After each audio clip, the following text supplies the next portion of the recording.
Pues mira, yo no sé si fue a los 3 años o fue incluso antes, pero mi padre me enseñaba la música casi como mientras comíamos y me ponía una cereza y me decía qué forma tenía, si era una redonda o una negra. Y así poco a poco, sin darme cuenta, creo que aprendí música antes que a leer letras, que a leer palabras.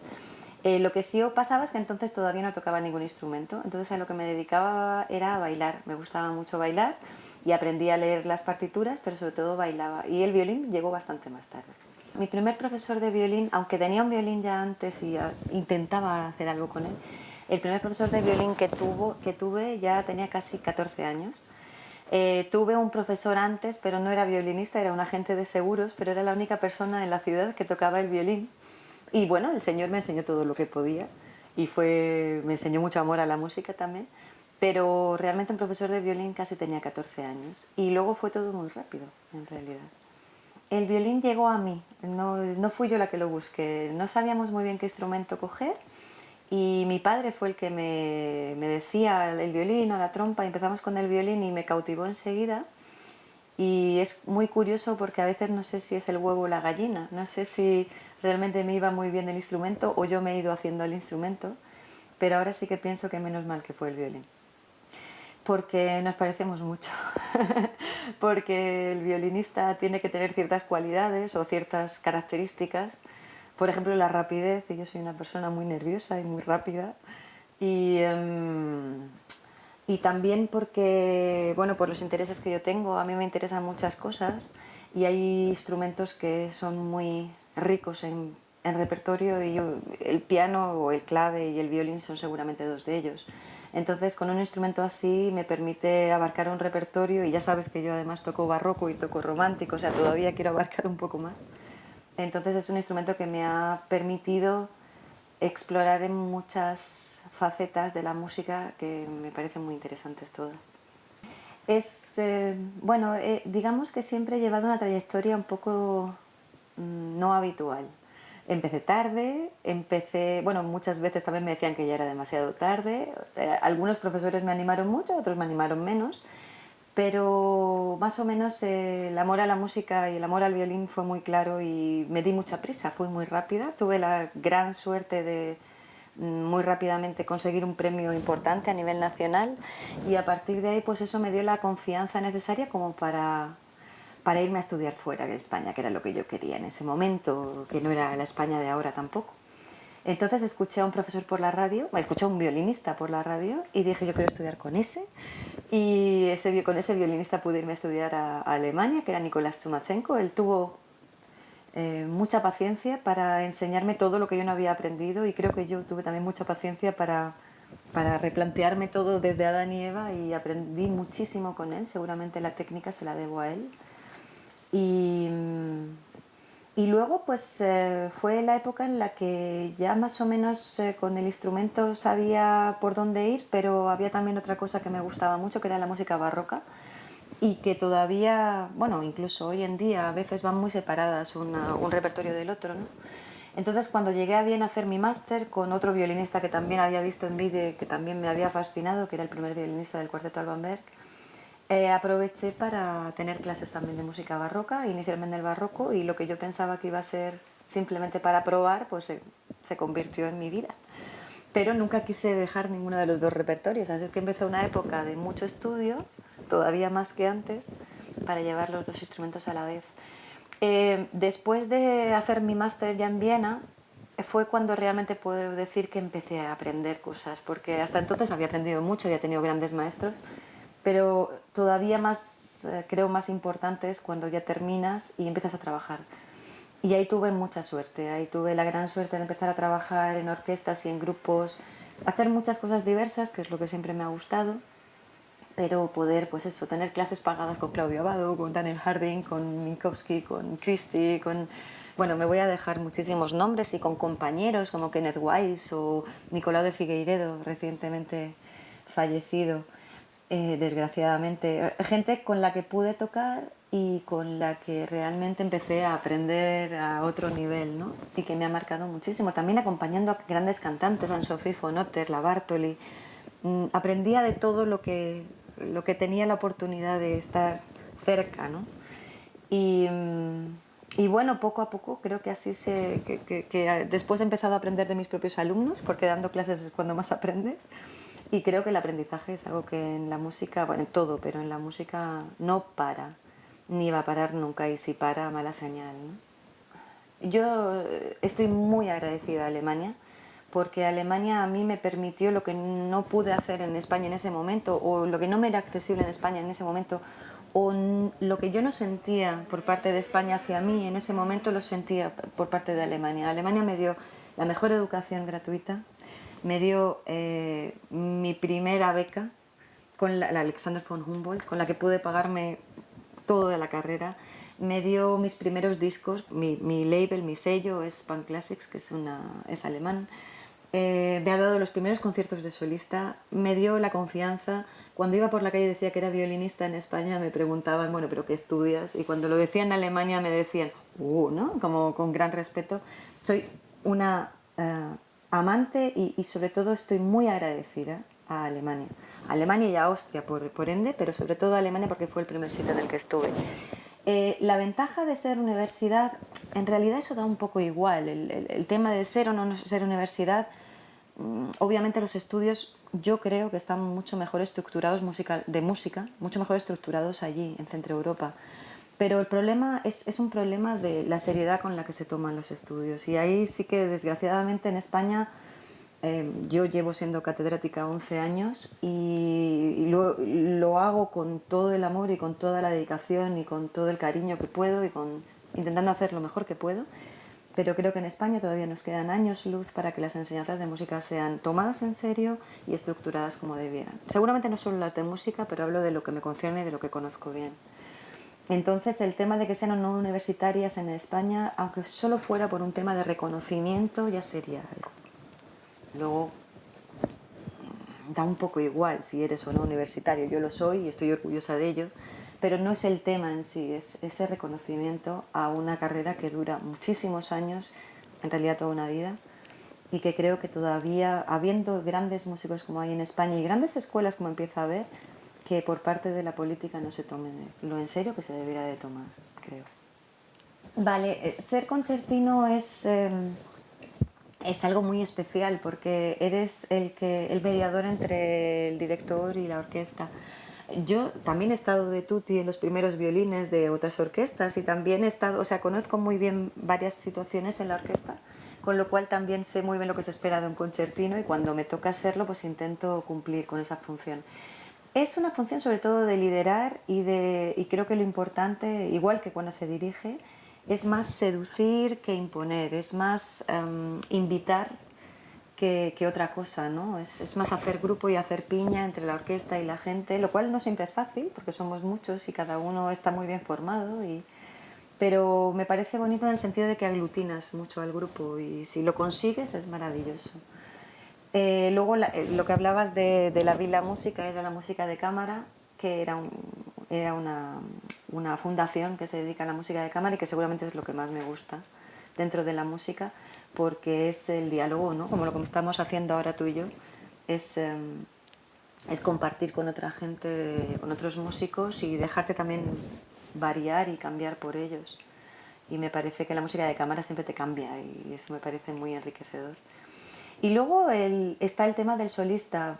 El solista normalmente tiene que tener una personalidad muy especial, porque bueno, es solista, ¿no? Es algo que tiene que brillar mucho más y que tiene que convencer mucho, etc. Intento dentro de... O sea, cuando estoy como solista intento también aplicar todos los principios de la música de cámara, porque, bueno, es mi manera de ser, ¿no? Y aunque obviamente tienes que dar una imagen y tienes que tocar de una manera determinada, lo puedes hacer de distintas maneras. Pero como te decía antes, lo bonito del repertorio de violín es que haya tanto repertorio interesante que me resultaría muy difícil decantarme por uno. Entonces me parece una oportunidad muy buena la que te da el violín de poder experimentar todas esas cosas. Música alquímica es como bueno, el sueño que todos tenemos y que un día dices, bueno, voy a intentarlo, ¿no? Y básicamente es un grupo donde queremos crear oro, crear oro juntando distintos materiales, ¿no? Entonces, pues uniendo a los mejores músicos que conozco, creando ¿cómo diría? La atmósfera necesaria para que entre esos músicos ocurra algo que tenga mucho que ver con la música, ¿no? Que sea muy mágico también. Y también teniendo la oportunidad de trabajar con otras artes y creando proyectos multidisciplinares que para mí son, bueno, pues son muy interesantes y donde también se descubren muchas cosas y se aprende mucho. El último que hemos hecho, después de haber hecho cosas con marionetas, con cineastas, con videoarte, con poetas, con actores, el último que hemos hecho es con una orfebre que está haciendo piezas para nuestro último disco. Entonces pienso que es muy bonito ver cómo la música, que es tan universal, puede ser también, puede dialogar también con otro tipo de artes. Eso sí, nunca haciendo fusión, siempre manteniendo cada arte su entidad absoluta.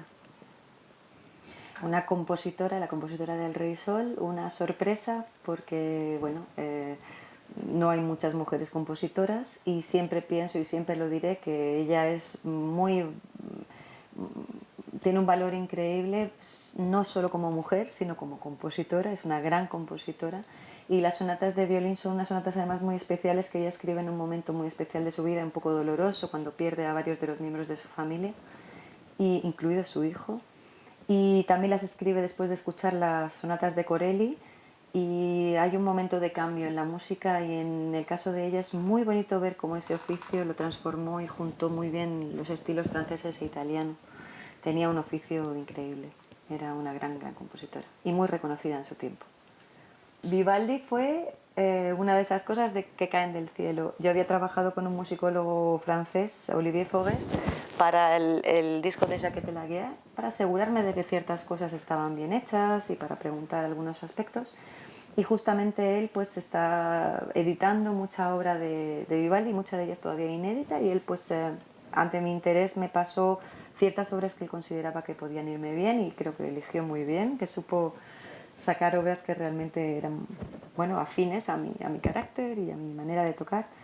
Y a partir de ahí pues nos embarcamos en la apasionante tarea que es hacer un inédito, o sea, grabar por primera vez algo que no ha sonado, o no sabemos, no creemos que no ha sonado en 300 años, ¿no?